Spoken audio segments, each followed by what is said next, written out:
la unión de los costureros es un espacio para pensar. Y cantamos y cocinamos y nos atrevemos a denunciar. Estas telas que le mostramos es otra forma de hacer la paz. Las mujeres lo lograremos, las mujeres lo lograrán. Las mujeres lo lograremos, las mujeres lo lograrán. Estoy segura que lo haremos, se los digo y así será. Estoy segura que lo haremos, se los digo y así será.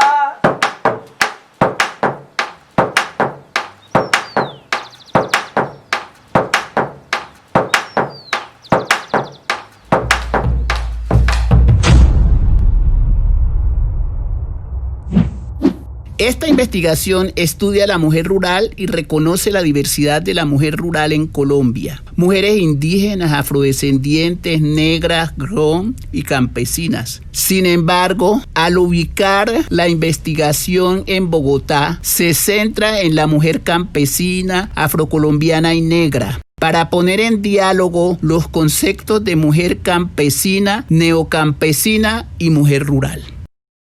Yo sigo sintiendo el campo, nunca lo he abandonado. O sea, para mí, si no estoy con la tierra, no soy nadie. Utopías compartidas surge de la imperante necesidad de entrar en un diálogo con mujeres vivas, asumidas como protagonistas activas de sus propias historias, quienes han elaborado particulares formas de asumir su trasegar, sus caminos emprendidos al lado de sus familias, sin ellas y o junto a sus comunidades. Mujeres que han vivido rupturas, resignificaciones y actualmente son sujetas de transformación mediante discursos de transición civilizatoria o discursos alternativos al desarrollo. La investigación es la excusa para rescatar aquellos lenguajes orales, pictóricos, corporales y escritos que han tomado forma luego de esas rupturas de historias no lineales materializadas con los años, cuyas arrugas, manos, ojos pigmentados, canas, vestuarios y formas corporales se constituyen en todas esas expresiones que son fuente testimonial de la tenacidad captadas a través de relatos, narrativas, fotografías y videos que permiten hacer zoom al mundo rural, aunque no necesariamente en un entorno rural como mayoritariamente se concibe, ya que la espacialidad de estas narrativas es la capital de Colombia, Bogotá. ¿En dónde nacen las narrativas? ¿Cómo emergen y dónde están situadas en el mundo contemporáneo estas sujetas? Se fueron entretejiendo al paso de la transformación del devenir de la urbe, espacialidad donde emergen sus discursos en lo que esta propuesta denomina ensambles rural urbanos.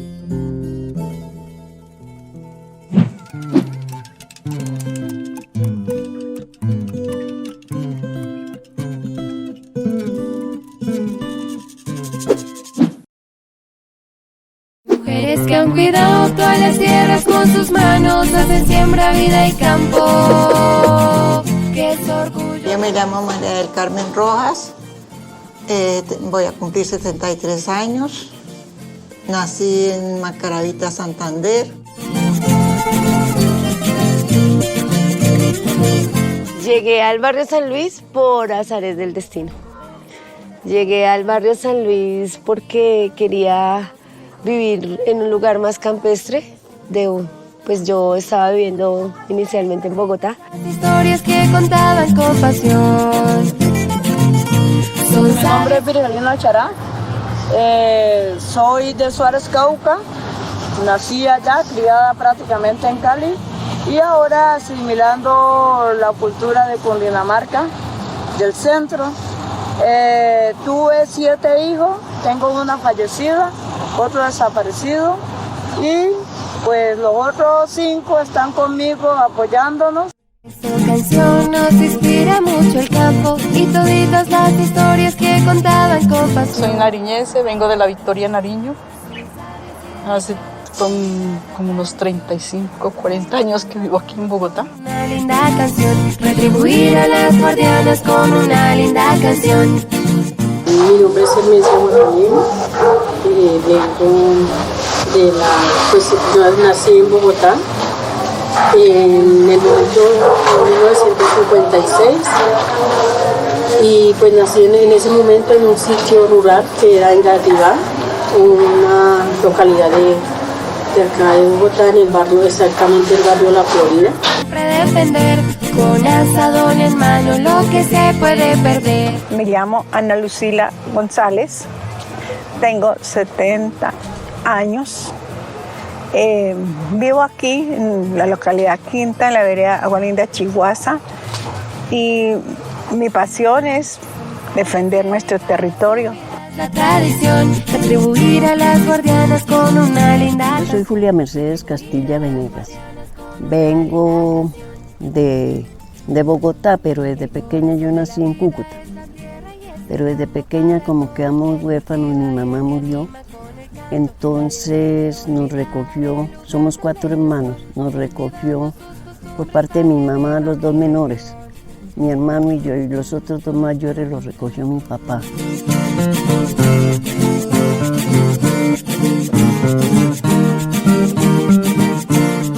Mi nombre es Rosalba Rojas, vivo en la vereda Taquecito, localidad 20 de Sumapaz, corregimiento Nazaret. Hace 50 años vivo acá. Vivíamos en el Cocuy, Boyacá, con mis padres y mis 3 hermanos. Vivíamos allá muy humildemente, con arrendatarios de un señor, un hacendado. No teníamos prácticamente nada. Antes de casarme, yo vivía con una tía que era casada con un mexicano. Y eso era tenía como 5 muchachas. Para todo eran muchachas. Nos la pasábamos, era levantada tarde, jugando parqués, saliendo a pasear. Yo estudié en el colegio, el barrio modelo se llamaba. Y bachillerato, estudié hasta 3º bachillerato en el colegio María Auxiliadora de Bogotá, de Bavaria. Mi vida en la infancia fue muy bonita, ¿no? ¿Para qué? O sea, como yo muchas veces digo, plata no había, pero teníamos comida en abundancia. Me vine para Bogotá como a los 16 años. También el cambio fue muy brusco porque había cosas que yo ni siquiera les sabía el nombre. ¿Ve? De lo rural a lo urbano el cambio es muy brusco. Yo me vine con una amiga y ella lo primero que me consiguió fue un trabajo en una casa de familia. Y ahí yo me di cuenta que me estaban explotando. Pues el trabajo era muy pesado para mí porque yo empezaba trabajo como a las 5:30 de la mañana y terminaba como a las 11 de la noche. Y me pagaban una miserableza. Terminé la primaria y después, ahora sí, a trabajar, porque en esa época las niñas iban a trabajar. 11 años, 10, 11 años a trabajar. ¿Dónde me mandaron? A Bogotá con una tía. Mi tía tenía una tienda y yo le ayudaba a la tienda. Y ya después sí, a trabajar a un apartamento en La Soledad. En el barrio La Soledad. En el 68 vine la primera vez a Cerro Norte. En esa época Cerro Norte era lleno de vegetación. Las casas que habían en esa época eran muy pocas y no casas como las que hay hoy en día, sino eran casitas pequeñas en tela asfáltica, en zinc. Yo miraba para arriba y yo veía mucha vegetación, pero igual decía yo ni regalado me vengo acá. El barrio no tenía servicios, no tenía ni agua, ni luz, no tenía carretera, no tenía nada. Prácticamente era como llegar uno de un campo a otro campo. ¿Ven? A los 12 años ya a mí me toca irme a trabajar a Cali, a casa de familia, para apoyar a mi mamá. Sí. ¿Se va sola? Sí. recomendada, con una señora me manda recomendada. En la misma época salieron familias con ustedes también hacia Cali, o la gente se dispersó. ¿Cómo fue ese éxodo también de la comunidad? La gente de ahí salieron para diferentes partes del país, porque fueron 6.650 familias las que salieron. En la construcción de los 5 años fueron 350 muertos, más 50 desaparecidos. Todo aquel que denunciaba era asesinado. Entonces, pues todo ese proceso obliga a que la gente se tiene que ir. Yo no pensaba en venirme a casar y quedarme aquí en el campo. Sí. Pero entonces, como el amor es ciego, dijo el padre, el amor es pendejo. Me dijo, dijo, usted puede venirse de Bogotá, hija de papi y mami, venirse aquí al campo a cocinar pa' obreros. Entonces, nos conocimos y yo venía, les colaboraba. Y ahí empezó, como dicen papá y mamá. Esos cambios fueron muy bruscos porque figúrese, yo me casé el 10 y nos vinimos aquí el 15. Y directo que para cocinar pa' obreros, porque era agricultor. Para cocinar pa' obreros yo no sabía ni pelar una papa. Me la pasaba era jugando parqués y saliendo a griles y a pasear y bailar y todo eso. Claro. Me dio duro. A mí me tocó, como dicen al comienzo, comer. Sí, porque eran de familia pobre. Cruzábamos por los desechos, porque no había carreteras.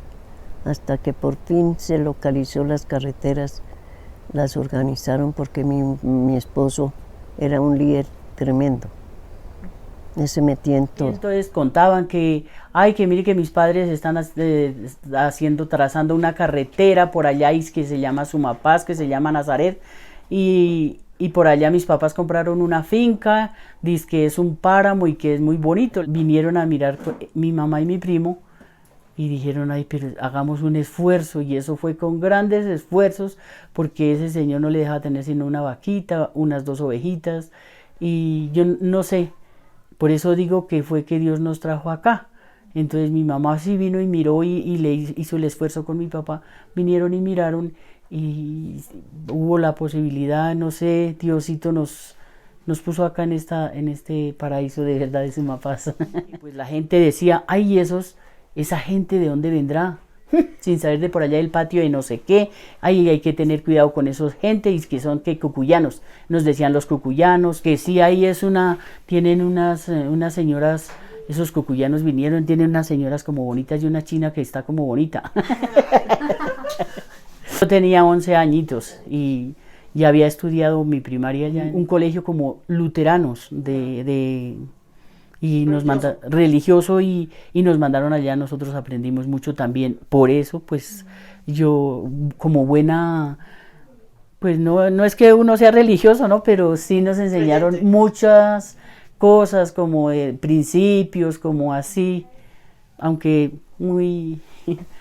habían bastantes niños, los mandaban y nos decían los protestantes, los que estudiábamos en esa escuela. Y en esa escuela era la letra con sangre entra, en ese tiempo era con sangre entra. Desde el principio hemos sido muy económicamente, sí, yo me acuerdo eso, pero en la comida sí era diferente. Allá todavía cuando yo estaba allá, molían el trigo en la piedra, que bajaba con un molino de piedra, se cogían las habas, se cogían las alberjas, se hacían mazamorras muy deliciosas, sopas muy ricas, con comida y sin tanto químico, en eso sí. Cuando llegamos acá a Sumapaz fue muy duro, porque acá sí era así como esto todavía no se había explotado como esto, lo que decimos los potreros. Todo, cuando llegamos acá, era todo como ver hacia allá, que eso está cubierto de frailejones y de todo eso. Mis papás pagaban como 2 personas que vivían con nosotros. Ellos ayudaban mucho. Agua no había cerca a la casa. Entonces nosotros llegábamos de la escuela En ese tiempo nadie nos tenía que estar recordando cuáles eran nuestros oficios, ¿no? Nosotros llegábamos de la escuela a las 4 de la tarde, nos daban las 11 y allí mismo cogíamos los puros y nos íbamos a traer el agua abajo a la quebrada, dejar 3 ollas 40 llenas de agua, ir a traer la leña, ir a coger la hierba para los cuyes. Eso era lo que hacíamos y después ya casi entrando la noche nos poníamos a hacer tareas. ¿Y ambos colaboraban? ¿Hombres y mujeres igual? Sí. ¿En las mismas labores? Sí. Pues en el medio de nosotros como comunidad negra siempre la mujer es la que lleva el rol. La que lleva, así tenga marido o no tenga marido, él siempre es la que va adelante para el trabajo y es la que encabeza el rol económico. ¿Cómo nacían? O sea, ¿cuál era? Con parteras. Sí, con parteras. ¿Y eso todavía se mantiene hoy en día? No, porque eso se rompió con todo el proceso del megaproyecto, porque dispersó a la comunidad y fuera de eso, fuera que los dispersa, ya la mayoría de los adultos ya murieron, de las mujeres parteras y hombres, los mayores, ya murieron. Yo como mujer, como dicen, él me respetaba y yo lo respetaba. Aquí teníamos una fábrica de quesos. Él me colaboraba con llevar quesos a Bogotá. Yo llevaba quesos a Bogotá también. Eso sí, si yo tenía plata y él necesitaba plata, yo le daba la plata. Yo no era egoísta con él. Porque como dicen, el matrimonio tiene que uno colaborarse mutuamente. Sí. El acueducto, en el que insistió tanto para que hubiera agua, porque nos tocaba ir a la quebrada a coger agua para el consumo y cargar vasijas. Entonces él resolvió hacer el acueducto allá en el pantano de la Lechuza arriba. Yo estuve tesorera y secretaria y ahorita estamos como usuarios. Sí, señor, mi esposo desde pequeño los ponía a ayudar. Eso sí, ahora como no son como los de ahorita que salen de estudiar. Él sí los enseñaba hasta cómo se ordeña, cómo se maneja una vaca. Ellos saben ordeñar y todo. Los dos, niña y niño, sí. Igual. Vea, esos roles eran como raros. Mi papá y mi mamá no dejaban que mis hermanos lavaran la loza, que lavaran la ropa de ellos, que barrieran. No, porque eso era que se volvían del otro equipo.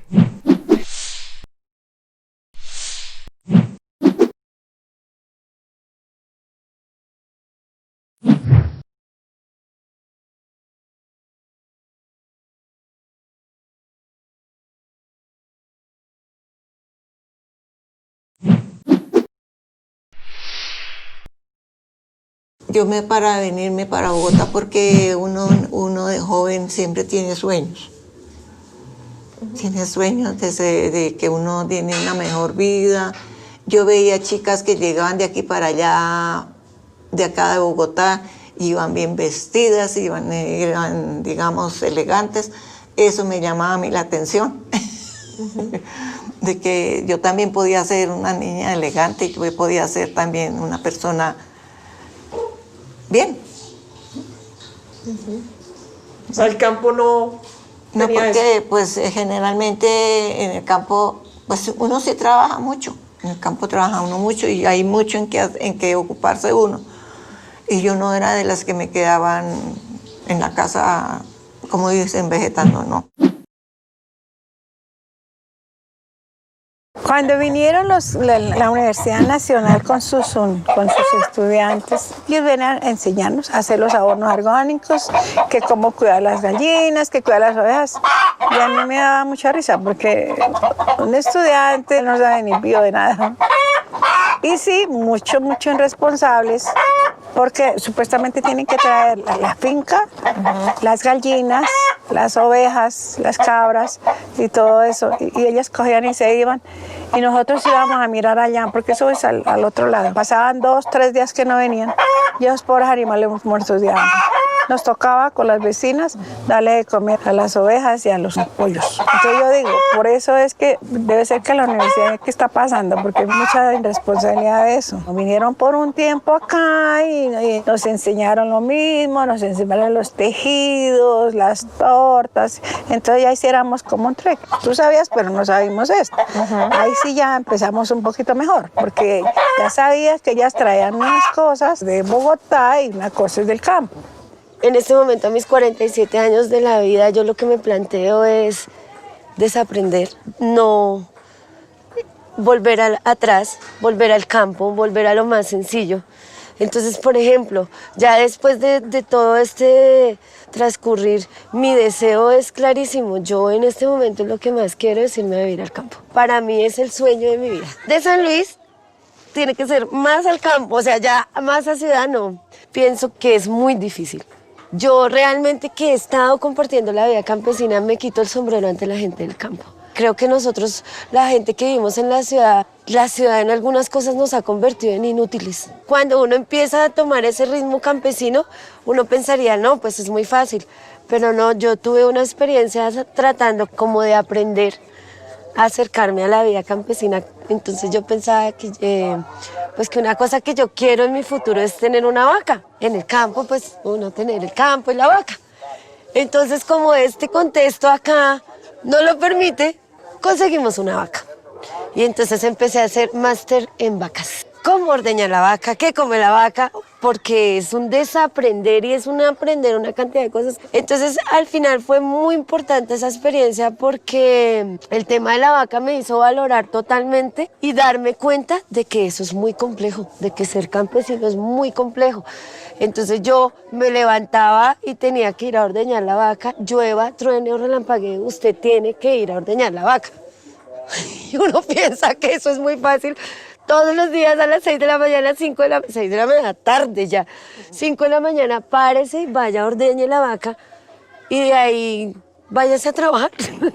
Cuando ya empezamos a la participación, que empezó a llegar que las mujeres también, entonces yo y mis suegros y eso decían, empezaron a decir, ¿cómo van a ir? Dejen las mujeres por allá que cojan como mi papá también decía, como uso sin oreja. Como el uso sin oreja, el uso es de hilar la lana, y que un uso como no tiene oreja, entonces coge a brincar así. Entonces decían, dejen esas viejas que cojan por allá como uso sin oreja y verá lo que les va. Entonces yo venía y contaba aquí lo que decían. Oiga, mire que hoy el taller me gustó tanto, hoy hablaron de nosotros, hablaron que nosotras también tenemos derecho, pero que una cosa es, os digo yo, como igualarse uno, de que porque algunas decían, vea, ¿sí ve? Que si ellos hartan cerveza, yo también voy y me harto. Que si ellos allá consiguen otra, pues yo también. No, entonces yo sí entendí y ya empezaron a llevarnos a las salidas. Y nosotras que no era hablar de los hombres, que era a que nosotras también teníamos que tener oportunidades y que por qué no iguales, pero que podíamos trabajar también y que todo eso. Entonces a participar y todavía yo, por ejemplo, si me toca ir, madrugo, hago los oficios que tengo que hacer y voy y participo, porque en la participación se aprende, uno puede opinar. Empecé a sentir, desde hace todo ese tiempo, empecé a quitarme esa timidez tan dura que yo tenía. Como tantas cosas, como de liberarse uno también y de decir, voy a mi hogar a estar, a decirles que la paz se construye como desde acá, porque yo en eso también es un trabajo duro por las cosas que le han pasado a uno. Entonces la paz la construye uno acá, uno mismo, como trabajar en eso de la paz para poderle dar la paz a los que viven al menos con uno, con el vecino. A mí me ha nacido ser buena vecina, aunque a veces la gente tampoco se aprovecha. Bueno, la comida era distinta a la de Bogotá. A veces que como por aquí les gusta mucho la mazamorra. La mazamorra. A mí al comienzo parecía que me hubieran purgado la mazamorra. Sí, al comienzo las comidas distintas. Claro. Sí, y el sabor a humo y todo eso ya no, distinto todo. Y el vestuario común y corriente, con pantalón. El jean no me gustó, sino sudaderas o los otros pantalones para salir. Nada más de vestidos. Tenía vestidos, pero ya no me gustaban ponérmelos. Ya no se sentía Por cómoda. el frío. Claro, claro. Por el frío, ya que con media velada ya no. O si no me ponía vestidos hasta por acá. No tan, yo no usé ni hasta acá, sino hasta acá. Ni minifalda ni nada. Durante el tiempo que estuvo mi esposo, yo no salía a ningún lado, sino solamente a cocinar para obreros. Okay. Yo no conocía ni el cerro de Cascavita hasta después de muerto él, ni allí a Samaria tampoco. Ya. Después, o sea, que este rol sale es cuando él ya no está. Sí. Como digo, nadie me ataja. Y con la comunidad yo la he ido muy bien. Estoy en el comité religioso, estoy en el comité de salud, estaba en el acueducto. Y por ahí cuando me llaman hacía reuniones de mujer y género y de secretaría de la mujer, así. Sí. A mí por aquí la gente me estima mucho. Me la enseñaron. Se la enseñaron. Porque me enseñaron desde cómo pelar una papa. Me enseñaron. Que en Bogotá no pelaban la papa, sino quedaba con ollejitos y todo. Y aquí tenía que ser bien limpia. Aquí mi suegra me decía, yo no quiero papas trasquiladas, que hay unas que hacen la papa trasquilada, que dejan medio pelar, para sudarlas, sí. Que ella no quería así, que cuando era papa pelada, era papa pelada. O sea que doña Mercedes le aprendió bastante a su suegra. Ella fue ahí su guía. Sí, muy querida mi suegra, eso sí, ¿para qué? Mitad y mitad. Pero dicen que yo 50 años aquí, sí. Que ya soy campesina, porque yo hace 50 años que vivo aquí en esta casa. Claro. Yo no vivía en otro lado, porque mi nieto hizo casa arriba y allá se fue mi otra hija con los hijos. ¿Ellos son campesinos, sus hijos? No, Andrita nació en el Hospital San José. Sí. Pero ha trabajado, ella es profesora, ella ha trabajado, eso sí, y ha estudiado. O sea, ¿qué es ser campesino o campesina? ¿Cómo lo entiende doña Como Mercedes? criados acá. Criados acá. No es un oficio, son las costumbres. Sí, porque yo no conocía eso de ibias, ni cubios, ni cuál es la otra, ni chugas. Esas sí no me gustan. Yo le digo a Luis, eso baboso a mí no me gusta. Dicen, pero esas son ricas. Y yo hacía las cibias, pero en dulce. Y mi nieto dice, mi abuelita, otra abuelita, las hace con sal. Pero yo no las he comido con sal. De caer la nieve, hace más o menos unos, así de grave, hace como 30 años. 30 años. Sí, el cambio ha sido bastante, de los años que yo llevo acá, de los 50 años, ha sido bastante, porque como le cuento, caía nieve, ya no cae nieve, los ríos ya no son ni qué, estás apenas calienta un poquito el sol, el agua se secó. Nosotros acá estamos dentro del Parque Natural Sumapaz y para nosotros pues es triste porque a veces no nos han dicho que, o sea, lo que se prohíbe, pero a nosotros no nos han puesto mucha atención, a la gente, a los campesinos, y para que haya cosas, proyectos, para nosotros poder vivir en armonía con la naturaleza, poder vivir acá con proyectos sanos, que haya algo, porque entonces ¿cómo hacemos si Diosito nos puso acá? Entonces es vivir con armonía con la naturaleza sin destruir, porque los seres humanos sí hemos destruido y tenemos que ya somos conscientes algunas personas de que nunca hay que prender candela. Es que ahora como en cada proyecto que que está Luis dan árboles, tienen que uno sembrarlos. Ya. Y la CAR también le ofreció árboles al acueducto y todo eso. Para conservar. Para conservar el medio ambiente. Eso no hace ni mucho. ¿No? Son como 5 años, como así. Antes nadie hablaba del medio ambiente. De reciclar también. De reciclar. De reciclar sí, hasta no hace ni mucho también, de reciclar. ¿Y aquí cómo reciclan? Pues cada cosa aparte, tienen sus, por ejemplo en las escuelas y tienen sus tarritos, cada cosa con su nombre. Para el envase, para los plásticos, para el cartón. Aquí se recicla, pero se hace con las hojas de los talegos plásticos, se hacen sombreros, se hacen bolsos, se usan, se hacen tapetes, todo se usa con el reciclaje.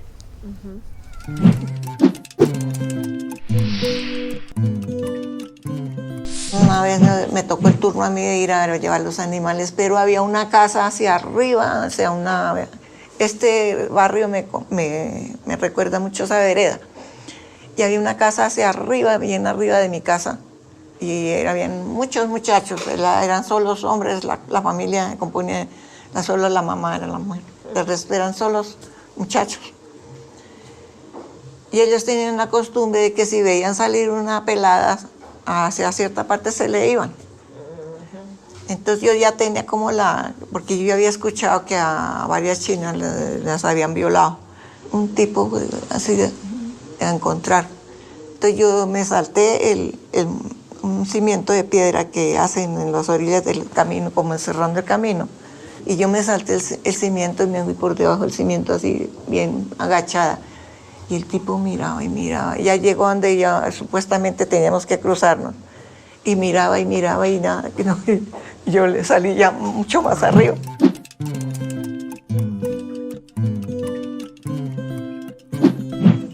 Muy dadas a ser grandes en ese aspecto. Entonces, mi hermano estaba en un grupo de obreros en un pedazo grande y llegó el tipo allá y dijo, uy, que eso me había cogido, pero él no se dio cuenta que mi hermano estaba ahí. Siempre ha habido riesgo, toda la vida, sea en el campo o sea en la ciudad. ¿Cómo fue ese cambio de roles? ¿O cómo era antes y ahora? Es que antes, solamente encerrada acá, ¿sí? Yo no conocía a nadie. A mí me daba miedo hablar. No, mire, ¿cómo sería? Cuando le decían a uno, pero salga ya a hablar, vaya diga. Como que las palabras se quedaban acá. No, o sea, no, yo era demasiado tímida.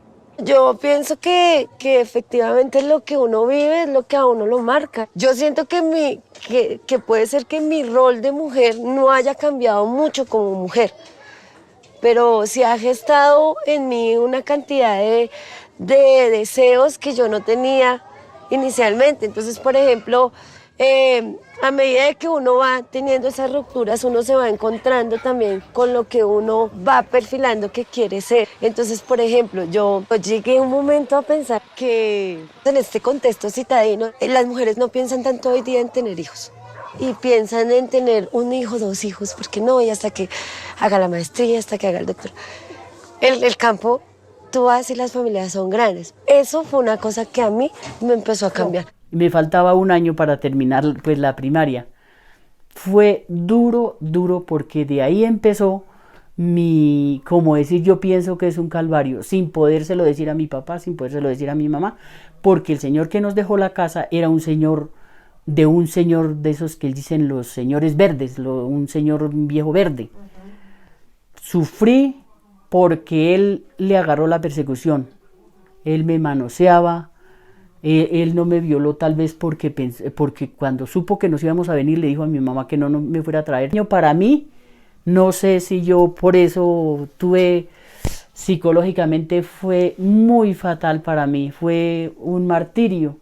El Señor, cuando yo me levantaba, porque por allá no había baños ni nada, tenía que ir por allá al baño, y el agua donde uno se bañaba era en un chorrito y quedaba. Entonces, él sabía a qué horas yo me levantaba, porque él nos dejó una piecita ahí y dormíamos en una, donde llaman un funco, una estera. Ahí dormíamos con cobijitas de que mi mamá hilaba y tejía de lana. Y terrible, porque yo con esa edad, y él que es que me cogía y ay no, era horror. Yo ya no podía más, y a quién le digo, porque no se podía decirle a mi papá y a mi mamá, porque no sé por qué, porque de pronto ellos no le creían a uno. Y era duro, fue duro, o sea que hasta hace poco mi mamá supo eso. Hace poquito mi mamá le dije, mamita, que nos pusimos, y le dije que si ella había sido feliz, y dijo que no, que tampoco. Todo eso así, de ver que Diosito fue el que me cuidó para no ser violada, porque tuve mucho en peligro desde que yo tenía como 5 años. Y sin saber antes, cuando uno no se acuerda, quién más lo manoseó.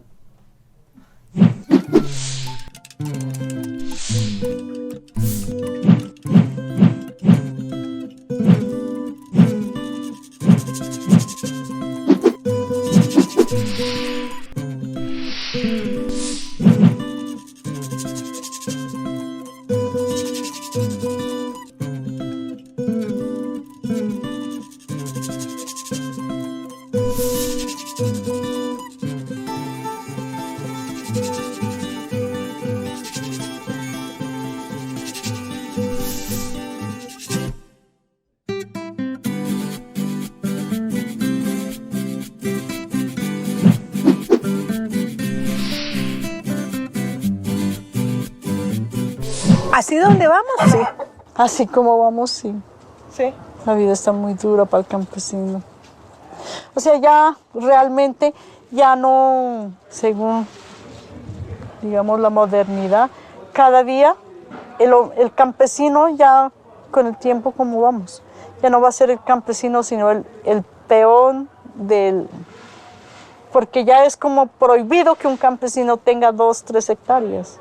Un campesino dicen que divinamente puede vivir ahí con media hectárea. Ahora, nuestros jóvenes ya casi no hay jóvenes campesinos. ¿Por qué la mayoría de jóvenes, la nueva modernidad, ya ellos, ay no, yo que voy a estar ahí?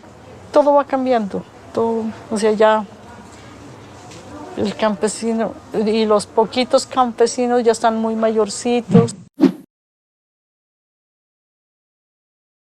Pues la idea precisamente es eso, no más cemento, no más cemento, pero también defender y cuidar el páramo, porque si no hay agua, si no hay páramo no hay agua, y si hay páramo no hay comida, y si no hay campo no hay comida, que ya no más, por favor, de tanta de cemento. Sino defender el territorio y dejar como una generación, que no traer tantos productos de otros países. Yo sé que aquí la tierra buena, por eso de la tierra buena, que sea de acá. ¿Cómo es posible que le ponen los tractores a donde está el páramo? Supuestamente allá son los colchones de agua, pero si le ponen los tractores y le echan veneno y le echan, mejor dicho, ni agua, ni colchón, ni nada vamos a tener. Eso sí es preocupante.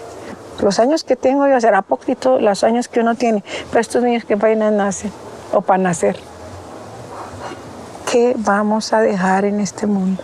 El hecho de haber estado con comunidades campesinas y el haber visto todo el proceso que demanda y todo el esfuerzo y todo el conocimiento que se necesita para ir a vivir al campo, yo empezaba a hacer mis primeros pinitos para poder llegar allá ya no tan verde, pues. Y entonces, entre esos primeros pinitos, pues llega el tema de la huerta. llega la necesidad de aprender a sembrar. Eso ha sido terrible. Ha sido el ejercicio de paciencia más grande que yo he tenido en mi vida. El abono orgánico, eso sí lo conozco desde de nacimiento, porque voy y le digo, la basura no existe para mí. Lo que existe es lo humano. La basura es humana. Y eso es tan fácil. Vuelvo y le digo, a mí me invitan a todos talleres y a mí me dan, por ejemplo, las 3 R's, pero se hacen de verdad. No es tanto que la gente era muerta porque denunciaba lo que estaba haciendo la obra, porque se tenía que denunciar y que eso no podía volver a pasar, que se tenían que consultarle a las comunidades, y por eso es que a partir del 91 se sigue la consulta previa, la consulta previa en los territorios étnicos. Los oficios de la memoria, uno es todo el proceso de recuperación de la gastronomía y la medicina tradicional. Todo esto para que la gente tenga conocimiento de las plantas, que sí, ese contacto con la naturaleza se puede continuar conservando el urbano, que no es solamente lo rural, sino que no tienes que ir tan lejos, sino que aquí también puedes venir a sembrar. La naturaleza es sabia, pero se está brava, porque no se le respeta. Por ejemplo, ¿cómo es posible? A ver, yo lo digo, conocí el mar, conocí Santa Marta y San Andrés. Conocí esos sitios. Y yo digo, el mar se está ahogando. Lo digo yo. Se van a reír. Pero lo vi. Porque yo veo a mirar, comer, todo eso, pero más que todo me interesa y me preocupa es la naturaleza. El mar es sabio, pero tiene que tener su espacio. Por ejemplo, ¿cómo es posible que hacen semejantes edificios al pie del mar? Estamos ahogando. Cuando yo estuve allá en San Andrés, yo averiguaba, le dije a la señora, le dije, bueno, ¿y a dónde es la alcantarilla acá? Aquí no existe alcantarilla. ¿Qué? ¿Cómo así? Digo, aquí no hay alcantarilla. Entonces digo, no todo al mar. Ave María, pues. Cuando uno siembra, cuando uno cultiva y ve, por ejemplo, cuando ve un fruto, se da cuenta de que esto del tema del hambre en el mundo es un interés netamente económico y político. Porque ¿cómo es posible que yo siembre una alberja, una pepita de alberja, y esa alberja se convierta en una planta que me va a dar 100 alberjas? O sea, la naturaleza no te da un poquito, la naturaleza te da abundancia. Entonces, cuando empiezas a darte cuenta de eso, dices, pero ¿por qué hay tanta hambre si siembro uno y se multiplica por 100? Entonces, el hambre definitivamente es una necesidad de los gobiernos y de las grandes compañías que mueven el dinero como un interés económico. Como hace más o menos 12 años se empezó a hablar cuando ya no, las alcaldesas, y que la alcaldesa Magnolia, que la alcaldesa Reinere, y que todo eso empezaron ya a venir, y que la Casa de Igualdad, que la Secretaría de la Mujer, todo eso fue llegando y haciendo talleres, y ya fueron cuando empezaron los proyectos y nos dijeron que qué queríamos, a formar los comités de mujeres. Ser campesino es un orgullo, que el privilegio que Dios nos dio, que sigamos trabajando con ese privilegio que Dios nos dio de ser campesinos, para cuidar nuestra naturaleza y dejarles una vida en paz a nuestros hijos y nietos. Y que sigamos luchando por cada día ser mejores personas, buenos campesinos. Mis hijos, es que ese es el problema, porque ser campesino es ser campesino así como es mi esposo, como soy yo. Pero sí, mis hijos son campesinos porque todavía es por la situación donde estamos, ¿no? Ellos tienen sus trabajos así, que de celadores, que de aseadores, algunas, mis hijas, pero yo siempre les digo, si algún día hay que aprender de todo. Por ejemplo, mis hijos no se vararían si no hubieran esos trabajos y si se pudiera aquí trabajar la tierra, porque mis hijos saben sembrar, saben de todo del campo, saben hacer, saben ordeñar, saben todo. Sí, sí son campesinos, porque ellos pues es según las circunstancias que pasen, que están trabajando en otras cosas, pero ellos son campesinos porque a todos, a mis hijas y a mis hijos, si se acabó esto y tienen que ir a ordeñar unas vacas y sembrar una mata, la saben hacer correctamente. Todos mis hijos, los 5, y las mujeres y los hombres. Los que ya van flojitos es mis nietos. ¿Y los nietos no son campesinos? Mis nietos, ay Dios mío, yo creo que ahí tengo una duda. Tengo una duda de que si mis nietos son campesinos o no. Entonces tenemos que seguir buscando en el campo líderes que de verdad estén comprometidos con los campesinos de verdad. Porque es que hay veces que de verdad ya cada uno coge su trabajo, sus cosas y como que se olvidan de que también la preocupación es que los adultos mayores de acá de Sumapaz, los adultos mayores, es los que más estamos preocupados, porque los jóvenes a veces vemos que como que no se preocupan tanto, como están perdiendo ya todas las culturas, están perdiendo ya todo, como que no les interesa. Tenemos vida acá para seguir luchando y seguir trabajando en concientizar a nuestros nietos, a nuestros hijos que tomen un poquito de arraigo, porque ya están como olvidándose un poco de eso. Que nos pongan cuidado y que nos colaboren, ya que somos los auténticos campesinos, que ya estamos como en vía de extinción de verdad. Entonces esa es la preocupación, pero miraremos a ver con los líderes de los jóvenes, a ver, todavía hay algunos líderes jóvenes que están preocupados por esto también. Yo les digo que con ese conocimiento, porque algunos se fueron a estudiar, y que con ese conocimiento que ellos tienen, que vengan y que sigan, que acá está la felicidad y la paz. Ayudarnos a hacer la paz con el conocimiento que ellos han tenido, también con cosas que han tenido. Que vengan y que nos ayuden y que no nos dejen solos. Sí, que si tienen esa situación de que acá, porque hay gente que se ha ido, aunque no sea a estudiar, hay gente que se ha ido y ha regresado porque aquí hay algo mágico, de verdad. Lleno de lechuga, acelga, rábanos, espinacas, bueno, de todo tenía. Entonces, ahí fue que ya otra vez ya nos mandaron para el curso de custodios de semillas. ¿Qué es el trabajo que hacen ustedes? ¿Por qué se llaman custodias? Y comenzamos a hablar y yo pues me llevé mis semillas y todo. Usted no vino a recibir clases mías.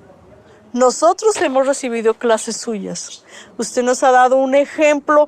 Mire estos muchachos. Y comenzaron los muchachos a llamarme. Y siempre, cada año, los muchachos del profesor Linares me llaman. Es de solas mujeres, pero hemos incluido hasta niños, niñas, mujeres ya adultas como yo, que soy como la más viejita, y mujeres de 30, 40 años, de jóvenes también, que he trabajado ellas sí, o sea, me dan también el apoyo, aunque no esto, pero entonces yo les digo, tienen que ustedes también, porque algún día todos no estamos, pero ellas, yo también las quiero harto, porque en ese comité también hablamos, nos reímos de nosotras mismas, que hicimos tal cosa, que anécdotas, que la obra, que para ensayar, que nos quede mejor que esto, y sentimos como que de verdad ahí sí, como estamos entre mujeres de verdad, que nos comprendemos y que dejemos ahí también nos hablamos nosotras de que sí debemos es cuidarnos nosotras, hacer cumplir nuestros derechos sin maltratarnos nosotras mismas, hacer que nuestros derechos no sean vulnerables de verdad, porque eso es lo más grave. Yo sí les daría el mensaje que participen, que es lo mejor que hay, y que no se dejen maltratar, porque en estas alturas ya no podemos dejarnos maltratar, en estas alturas ya no. Que participen, que salgan adelante y que no tengan miedo, que si hay que denunciar las cosas hay que denunciarlas, y que pidan ayuda psicológica también, porque algunas con ese miedo dicen no, yo mejor me callo, yo no. Entonces yo digo, ya no más maltrato. Las aves ya se fueron y en el campo ya no están. ¿Qué le pasó a las mujeres que no escuchó su cantar? Las mujeres ya llegaron, vinieron a denunciar, vinieron a denunciar, vinieron a denunciar, vinieron a denunciar. Dígame, señor gobierno, usted puede contestar. Se llevaron la familia y no sabemos dónde está. Con historias como las de Nicolasa y doña Mercedes se evidencia el concepto de mujer neocampesina, que son todas aquellas mujeres que, aunque su origen no es campesino, aprendieron las costumbres del campo y a trabajar la tierra por decisión propia. Ser campesino no necesariamente es nacer en el campo. Otro de los hallazgos identificados es el arraigo a la tierra y al mundo rural, a reconocer prácticas artesanales que no tienen que ver con lo que se concibe como desarrollo coloquialmente hablando.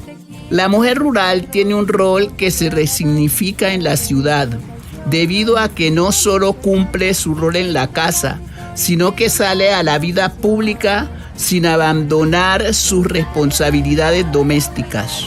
Las mujeres se vuelven lideresas, salen a la vida pública, se educan y cumplen otros roles comunitarios, algo que no pasa frecuentemente en el campo. Esto surge después de las rupturas que han experimentado.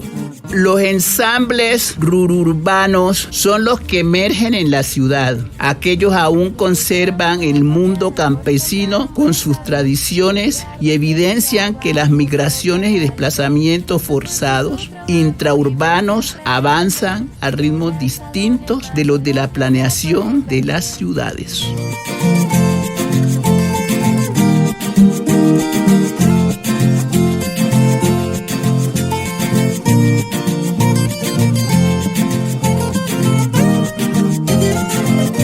Son sabias y dedicadas, su vida es la tradición. Retribuir a las guardianas con una linda canción. Retribuir a las guardianas con una linda canción. El corazón de la vida es la tierra y es el campo para todo el que cultiva y el que anima con el canto. Nadie debe olvidar el lugar donde nació, cultivando sus costumbres para que viva mi región.